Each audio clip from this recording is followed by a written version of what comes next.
Hey, welcome to the classroom. Today's subject is structure. Structure is a very common term used in fishing nowadays.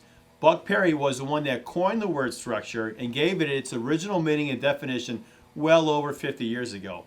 Since then, many fishermen have put their own twist on it, and many have lost what the true meaning and definition of structure is. We're going to clear that up for you right now. When we use the term structure, we are referring to the bottom of the lake. The reason the term structure is used in that bottom is because the fish don't use the entire bottom, just certain sections of the bottom. The areas of the bottom the fish use we call structure. Structure is the shape or features of the bottom that is different from the surrounding area. That's very important and worth repeating. Structure is the shape or features of the bottom that is different from the surrounding area. Let's take a look at some of the most common types of structures. A bar. A bar is the most common type of structure you'll find. A good indication of a bar present could be a point in the land or at the mouth of a bay or feeder creek. Bars come in all shapes and sizes. Some are short, others are long. Some can be narrow, others can be wide and flat. Some can have a couple of fingers or points on them, while some can have many fingers or points. Next structure is a hump or underwater island. Like bars, humps come in all different shapes and sizes.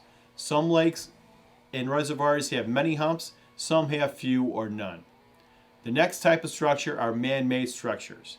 They are more commonly found in reservoirs and man-made lakes. Some of the most common types of man-made structures are submerged roadbeds, causeways, dams, and breakwalls. Fish use structure when they become active and they move or they migrate towards the shallows. They use paths or migration routes when they move on structure. These paths or migration routes are in the form of breaks and break lines. This is the key to where the fish will be found on structure, the breaks and the break lines. A break line is where you have a break on the structure, and as the word suggests, it doesn't happen in one spot, but a line. This line may be uneven and vary.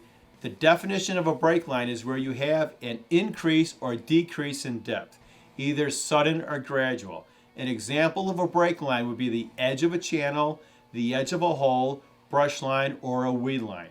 Some break lines are very obvious, while others can be found by only a few fishermen. Breaks. Breaks are objects that are found on the bottom. A lot of fishermen mistakenly call breaks structure.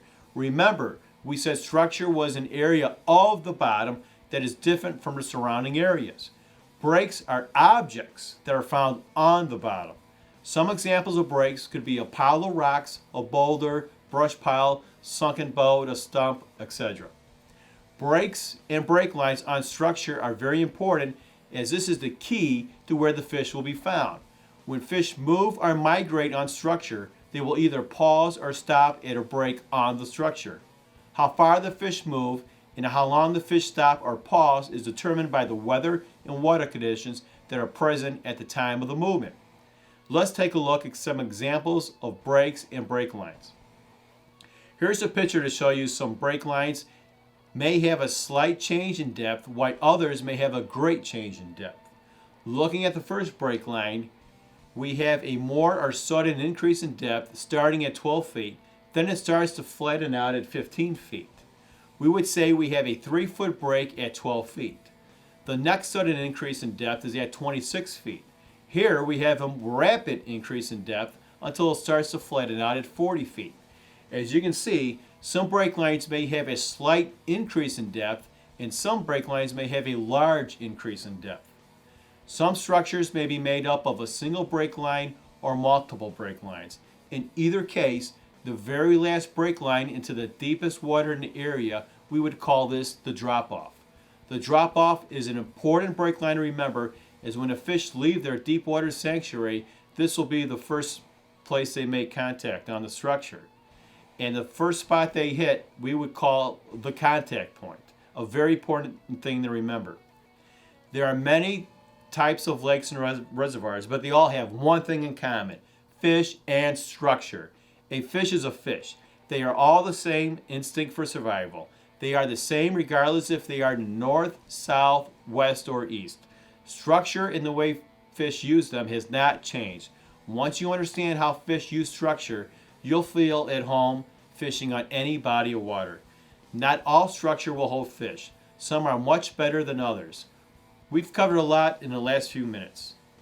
We have just touched the surface when talking about structure.